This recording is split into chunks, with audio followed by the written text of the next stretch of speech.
ચાંદખેડામાં બાળકીઓના મોતનું રહસ્ય અકબંધ છે. જો કે આજે એફએસએલનો રિપોર્ટ આવી શકે છે. એફએસએલ રિપોર્ટમાં મોતનું સાચું કારણ સામે આવશે. પોલીસે પિતા અને દાદાની પૂછપરછ હાથ ધરી છે. પોલીસે અત્યાર સુધી 25 લોકોના નિવેદન લીધા. પરિવાર, ડેરી સંચાલક, અન્યના પણ નિવેદન લેવામાં આવ્યા. ઢોસા ખાધા બાદ મોત થયાનું પિતાનું રટણ યથાવત છે. પત્નીની પૂછપરછમાં પુત્રની ઈચ્છા હોવાનું ખુલ્યું. પુત્ર પ્રાપ્તિની ઈચ્છા અંગે ડાયરીમાંથી લખાણ પણ મળી આવ્યું હતું. પોલીસે પતિ પત્નીના સીડીઆર રિપોર્ટ પણ મંગાવ્યા છે. પોલીસે 50થી વધુ સીસીટીવી ફૂટેજ તપાસ્યા. 2024માં પિતા કામ અર્થે મુંબઈ નીકળી ગયો હતો. 6 એપ્રિલે ઢોસા ખાધા બાદ બાળકીઓના મૃત્યુ થયા. તપાસમાં ઢોસાથી મોતની શક્યતા સાબિત નથી થઈ. ચાંદખેડા પોલીસ અને ક્રાઇમ બ્રાન્ચ તપાસ કરી રહી છે. પોલીસ હવે અન્ય એંગલથી પણ તપાસમાં લાગી છે.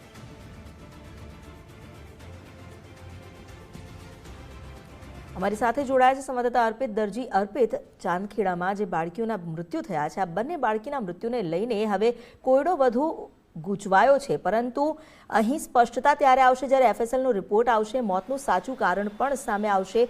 શું અપડેટ્સ છે આ કેસમાં?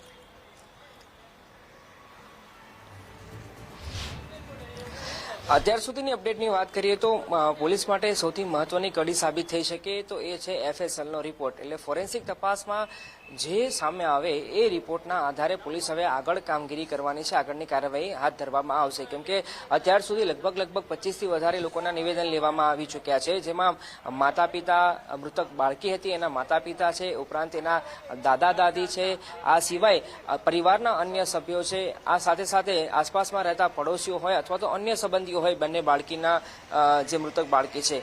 આ ઉપરાંત ઘનશ્યામ ડેરીના સંચાલક છે, ત્યાં જે ગ્રાહકો આવ્યા હતા એ ગ્રાહકોના પણ નિવેદન લેવામાં આવ્યા છે. એટલે કુલ મળીને 25 લોકોના નિવેદન થયા છે. હવે વાત એફએસએલ, કેમ કે અત્યાર સુધીની પૂછપરછ થઈ છે, સાથે સાથે ઉલટ પૂછપરછ પણ કરવામાં આવી છે. માતા પિતા છે, આ ઉપરાંત પરિવારના અન્ય સભ્યો છે, એમની સ્થાનિક એટલે કે ચાંદખેડા પોલીસ દ્વારા પણ તપાસ કરવામાં આવી છે, પૂછપરછ કરવામાં આવી છે. ક્રાઇમ બ્રાન્ચની ટીમ પણ એટલે કે ડીસીપી કક્ષાના અધિકારીઓ પણ પરિવારની પૂછપરછ કરી ચૂક્યા છે. જો કે હજુ એમાં કંઈ સ્પષ્ટ થયું નથી.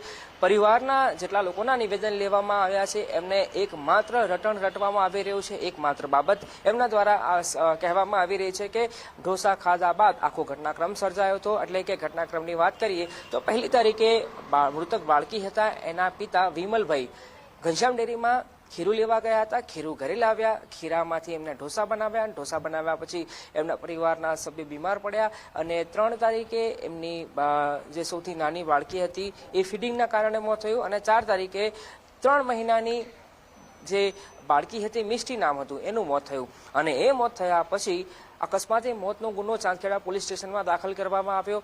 આખો ઘટનાક્રમ પોલીસને શંકાસ્પદ લાગતા પોલીસ રાહે આખી તપાસ શરૂ કરવામાં આવી, જે બાદ એફએસએલની પણ મદદ લેવામાં આવી. એફએસએલ દ્વારા જે પુરાવા એકત્રિત કરવાના હોય તમામ આનુષંગિક પુરાવા પણ એકત્રિત કરવામાં આવ્યા. આ ઉપરાંત સૌથી મહત્વની બાબત આ કિસ્સામાં હતી કે 3 મહિનાની જે બાળકી હતી એ બાળકીનું એમને અંતિમ વિધિ એટલે કે દફન વિધિ કરી નાખી હતી પરિવારે પીએમ કર્યા વિના જ. તો પોલીસે અધિકારીઓની હાજરીમાં એ નાની બાળકીનું પીએમ કરવા માટે દફન કરેલી બાળકીને પણ બહાર કાઢી હતી 7મી તારીખે. એનું પણ પીએમ થઈ ચૂક્યું છે. એનો પણ રિપોર્ટ આવનારા દિવસોમાં આવશે.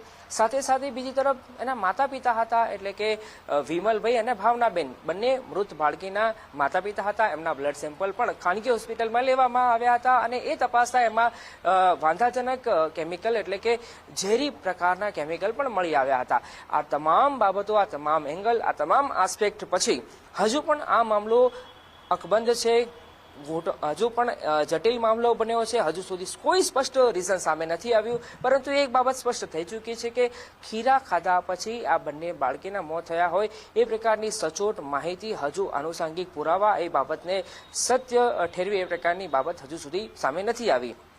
એટલે પોલીસ દ્વારા પણ એફએસએલના રિપોર્ટની રાહ જોવામાં આવી રહી છે, જે બની શકે છે કે આજ સુધીમાં આવી શકે છે. એ પછી આગળની વધુ તપાસ હાથ ધરવાઈ શકે છે.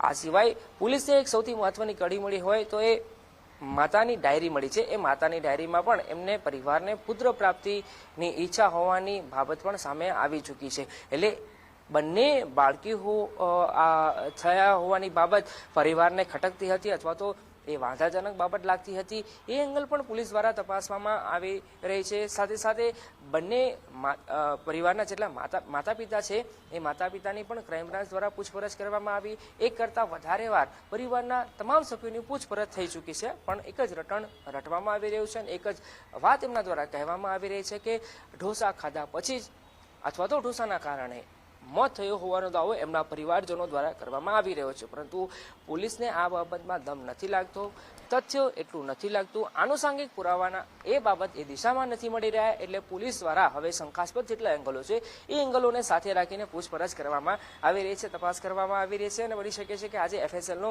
રિપોર્ટ આવે તો એમાં કેટલીક મહત્વની બાબતો સામે આવી શકે છે, હકીકત તથ્યો સામે આવી શકે છે કે જે આખા ઘટનાક્રમ આખી જે બે બાળકીના શંકાસ્પદ મોત થયા છે, ભેદી મોત થયા છે, એમાં પોલીસને કંઈક મહત્વની બાબત હાથે લાગે જેથી કરીને આ આખો કિસ્સો છે એ સોલ્વ કરવામાં આજનો રિપોર્ટ આવે તો એ સૌથી મહત્વનો બની રહેવાનો છે.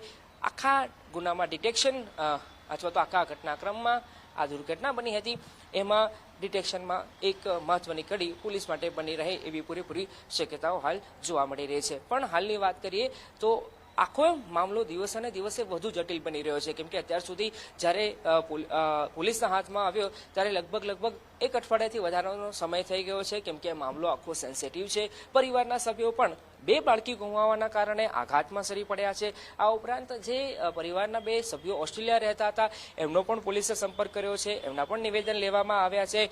જે સારવાર ચાલી રહી હતી, જ્યાં સારવાર બંને માતા પિતા અથવા તો બંને બાળકીઓની કરાવવામાં આવી હતી, એ ડોક્ટરો, એ હોસ્પિટલના સત્તાધીશો હોય, એ તમામ લોકોની પૂછપરછ કરવામાં આવી છે, એમના નિવેદન પણ લેવામાં આવે છે.